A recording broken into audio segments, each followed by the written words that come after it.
Hello, আসসালামু আলাইকুম। কেমন আছেন আপনারা সবাই? ভালো আছেন অবশ্যই। আমিও ভালো আছি আলহামদুলিল্লাহ। দূরে এবং কাছে, দেশ এবং দেশের বাইরে যে যেখান থেকে আমার ভিডিওটি দেখছেন তাদের সবাইকে জানাই আন্তরিক ভালোবাসা ও ধন্যবাদ।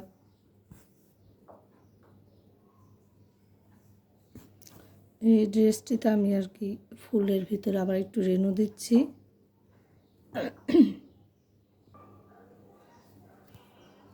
এখন এখানে আমি গিট ভরাট দিয়ে দেব। আর এই যে গিট ভরাট দেওয়ার জন্য এখানে আমি নিয়েছি হলুদ কালার, এই গোলাপি কালার সুতা।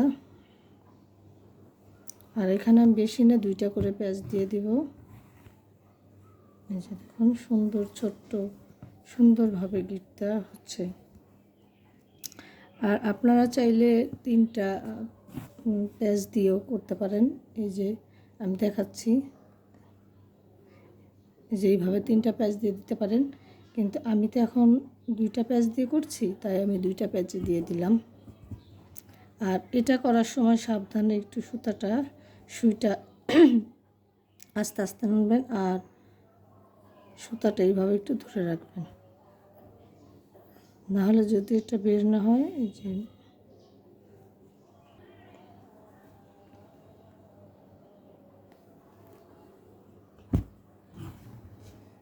দেখুন টাইট করে এবং সুন্দরভাবে বসিয়ে দিতে হবে।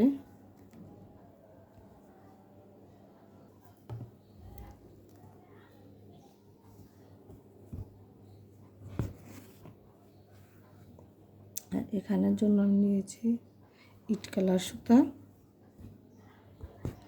ডার্ক কমলা কালার যেটা আর কি সেটা। আর কালারটা খুবই সুন্দর।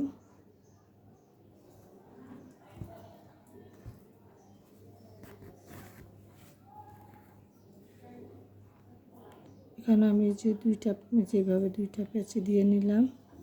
যেহেতু আমার ফুলগুলা ছোট, তো এটা মাঝখানে জায়গাটাও ছোট, সেই জন্য আমি 2টা করে প্যাচ দিচ্ছি। আপনাদের ফুলগুলা যদি বড় থাকে আর মাঝখানে জায়গাটা বেশি থাকে তাহলে আপনারা 3 প্যাচ করে দিয়ে নেবেন। এখন আমি যে পাতার মাঝখানে যে সাদা ফুলের রেণু দিয়েছি সেটা আমি আর কি দিয়ে দেখিয়ে দিব যে আমি কিভাবে দিয়েছি। এই যে আমি এইভাবে দিয়েছি।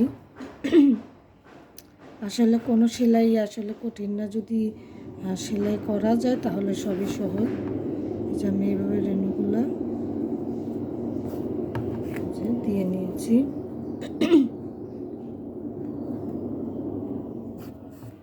তবে দেখা যাচ্ছে কি পাতার মাঝখানে যদি আপনি 2টা করে কালার শেড ব্যবহার করেন তাহলে দেখতে সেটা আসলে খুবই সুন্দর লাগে।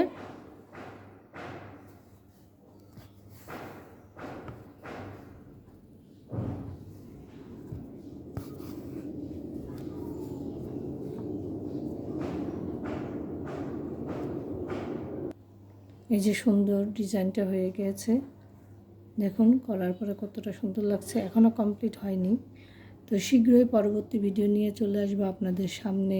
ততদিন আপনারা সবাই ভালো থাকবেন, সুস্থ থাকবেন। আল্লাহ হাফেজ।